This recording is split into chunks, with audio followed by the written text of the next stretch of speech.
Boa noite, pessoal. Nossa equipe ficou responsável por falar do capítulo 6, Escola Cognitiva, a formulação de estratégia como processo mental. Nossa equipe é composta por Alexandre, Lorena e Milena. Nesse capítulo, a gente vai conseguir compreender melhor a visão do estrategista, que é exatamente essa a função da escola, entender como se forma a estratégia na mente do estrategista. A gente vai perceber também que os estrategistas eles são autodidatas, ou seja, eles desenvolvem suas estruturas e processos de conhecimento por meio das experiências que eles já passaram. Essas experiências elas dão forma àquilo que eles sabem, o que eles fazem e como eles compõem essa estratégia. Simon foi um dos grandes nomes da escola cognitiva. E para ele, a noção que o mundo é grande e complexo, ao passo que, em comparação, o cérebro humano e sua capacidade de processamento de informações são limitadas. Ou seja, para ele, a tomada de decisões torna-se menos racional e mais um esforço vão para ser racional. Para Macridax, na verdade, que foi um dos pesquisadores que deu continuidade à pesquisa de Simon, nós crescemos numa cultura em que aceitamos determinadas afirmações como verdadeiras, embora elas possam não ser. Por exemplo, acreditamos que quanto mais informações tivermos, mais precisas serão as decisões. As evidências empíricas não apoiam essa crença. Em vez disso, o maior número de informações simplesmente parece aumentar nossa confiança de que estamos certos, sem melhorar necessariamente a precisão de nossas decisões. Na realidade, as informações encontradas em geral são redundantes e oferecem pouco valor adicional. Então, a gente vem para os vieses na tomada de decisões, que são fatores que têm consequências óbvias na geração de estratégias. Eu destaquei 7, que eu considerei os mais interessantes e importantes. O primeiro vem busca de evidências de apoio.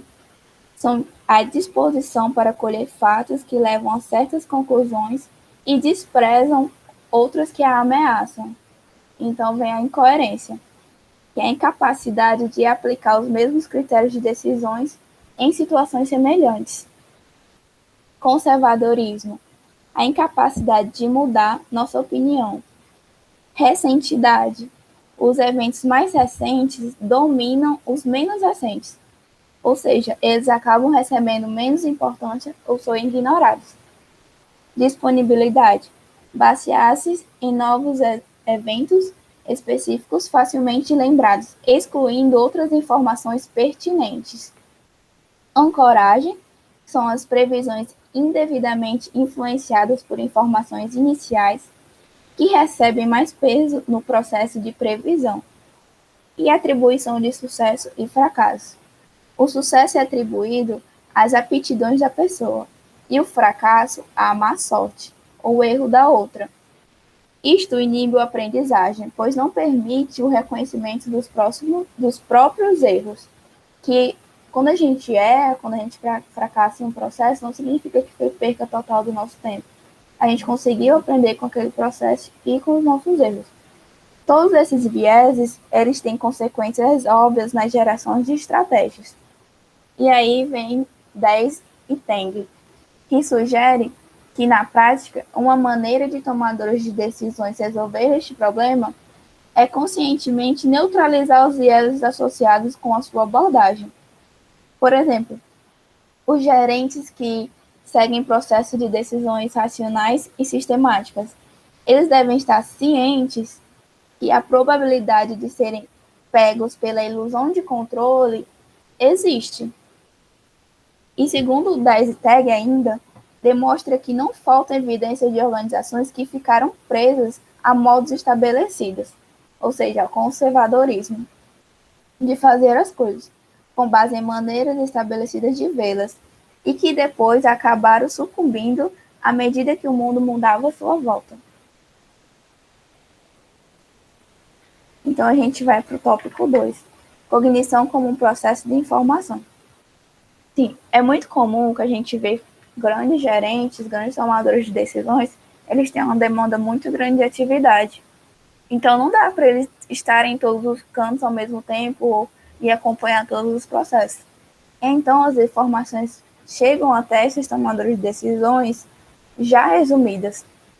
Ou seja, grande parte dessas informações que eles recebem já pode estar acumulada de distorções originais. E aqui a gente vai para o processo de informações, que seria onde começa todo o processo de tomada de decisão. Começando por atenção, ela determina quais informações serão processadas e quais serão ignoradas.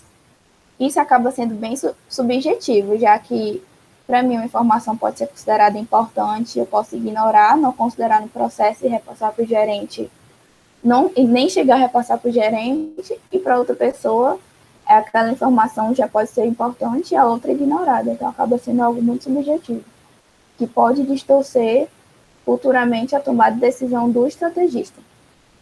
Depois a gente passa para a codificação, que é onde dá significado às informações, buscando uma adequação entre elas e as categorias existentes.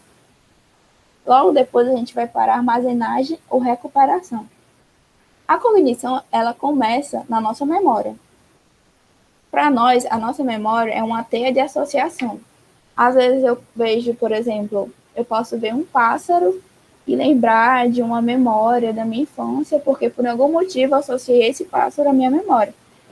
E assim também é nas organizações. O trabalhador, ele tem uma rotina já existente, geralmente um GRD, e essas rotinas passam a fazer parte da memória do indivíduo. Assim, a cognição, ela consegue definir a rotina de um trabalhador. E depois a gente vai para a decisão. As decisões são escolhas incorporadas num processo cognitivo. Na maioria das organizações, as escolhas estratégicas são coletivas, no sentido de que diferentes níveis de organizações participam e exercem influência. Quando a resolução toma forma de decisão, há a tendência de ver o resultado como produto final de uma análise racional, mas na verdade o processo é emergente. Então a gente passa para a última etapa, que são os resultados. Eles anunciam o início do processo de realimentação. Indivíduos e organizações compreendem suas escolhas e alimentam essa compreensão no processo permanente de informações. A partir do momento que a gente passa a perceber que uma aprendizagem passada ela pode interferir no processo, a gente tem que passar por uma nova reaprendizagem. A gente passa então a desaprender crenças e métodos.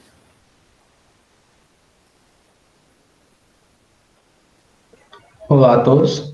Eu vou falar um pouco sobre a cognição como mapeamento. Pode passar. Quando se fala em cognição estratégica, é essencial pensar em um pré-requisito, que seria a existência de estruturas mentais organizadas para o conhecimento. Essas estruturas são rotuladas com diversos nomes, desde esquema, conceito, enredo, plano, modelo mental e mapa. Mapa, por sua vez, é o rótulo atualmente mais popular, por estar associado à navegação e direcionamento. O mapa é tão importante para a cognição estratégica que o autor Carl Weick afirma que um mapa errado é melhor do que mapa nenhum, porque esse mapa pode estimular uma ação correta ou pode estimular um melhor direcionamento. Também temos esse conceito que o mapa representa as percepções e as pessoas veem o que esperam ver sobre ele. Pode passar. Quando se fala em mapa cognitivo, existem dois mapas que são mais conhecidos e trabalhados, sendo o primeiro deles o mapa de primeiro tipo esquema. O mapa de primeiro tipo esquema tem como característica o grande fluxo de dados, a representação do conhecimento em diferentes níveis e a possibilidade de criação de quadros complexos a partir de dados rudimentares. O segundo mapa, mais utilizado também, é o cognitivo causal. Esse detalha as relações entre oferta, demanda, preço, oportunidade, entre outros. Esse mapa oferece um tipo de projeção sobre as decisões futuras, fazendo assim com que o risco das tomadas de decisões erradas possa ser diminuído, justamente porque ele tem uma projeção sobre as consequências de cada tomada de decisão estabelecidas pela empresa, pela organização. Pode passar. Eu vou falar um pouco agora sobre a cognição como realização do conceito. Pode passar. A partir do mapeamento cognitivo, se inicia a cognição com a realização do conceito. Nessa etapa, são elaborados mapas e é definido como esses serão utilizados. Essa forma de utilização está associada à formulação de estratégia, que, por sua vez, seria a realização do conceito constituído durante o mapeamento cognitivo. Pode passar.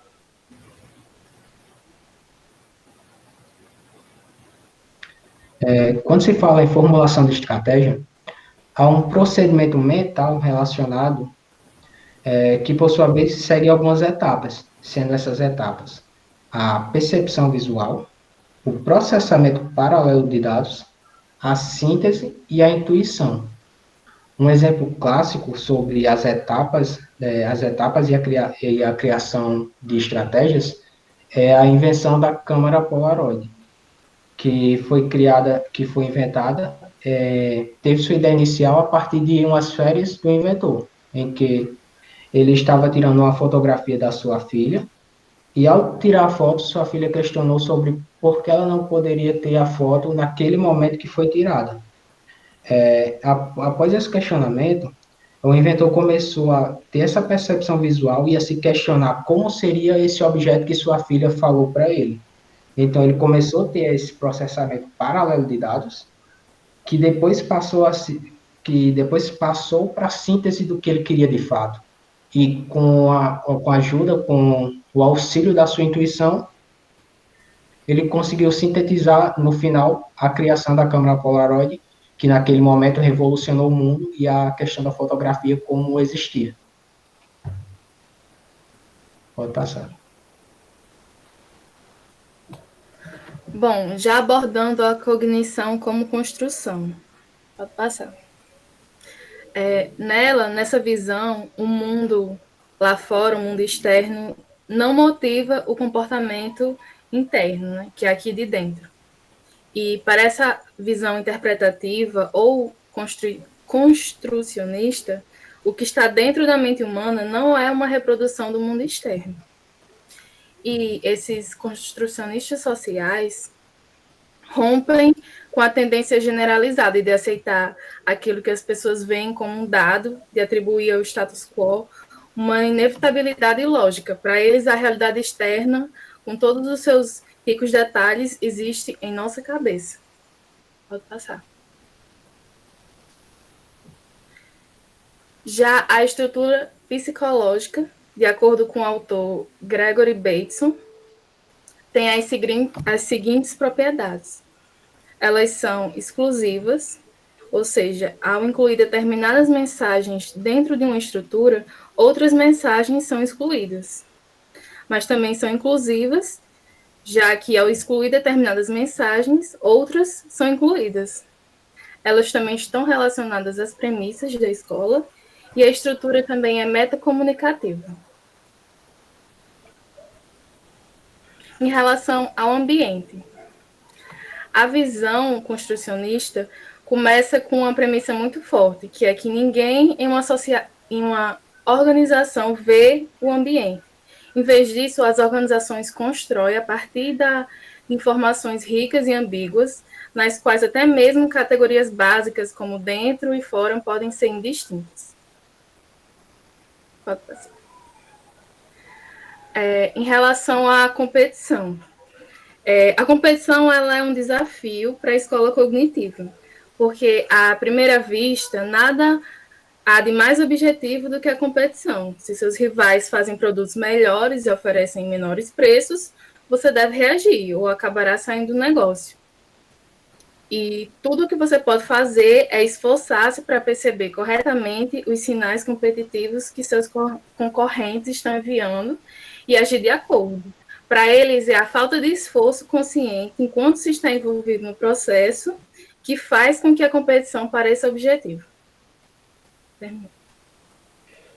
Bom, em relação às premissas da escola cognitiva.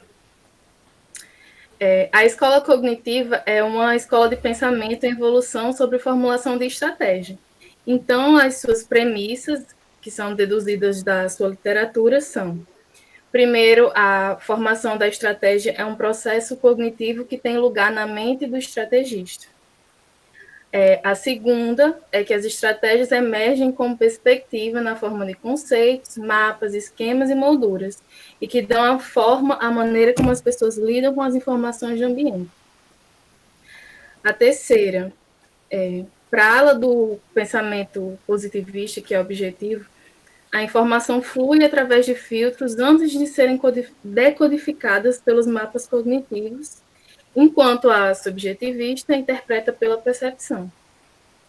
E a quarta diz que as estratégias demandam um esforço intelectual para serem compreendidas, e quando são realizadas, ficam consideravelmente abaixo do ponto ótimo e, portanto, se tornam inflexíveis quando não são mais viáveis.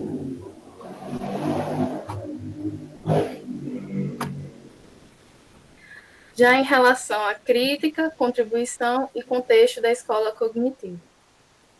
Bom, a ideia central é válida, que é que o processo de formulação da estratégia também é fundamentalmente de cognição, particularmente na realização das estratégias como conceitos.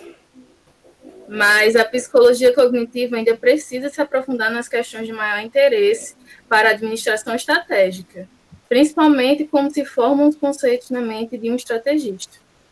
Em relação ao contexto, o trabalho da ala objetiva dessa escola se aplica melhor à formulação de estratégia como um processo individual em vez do coletivo. Mas, assim, finalizando, acima de tudo, a escola cognitiva diz que precisamos compreender a mente humana, assim como o cérebro humano, a fim de atender à formulação estratégica.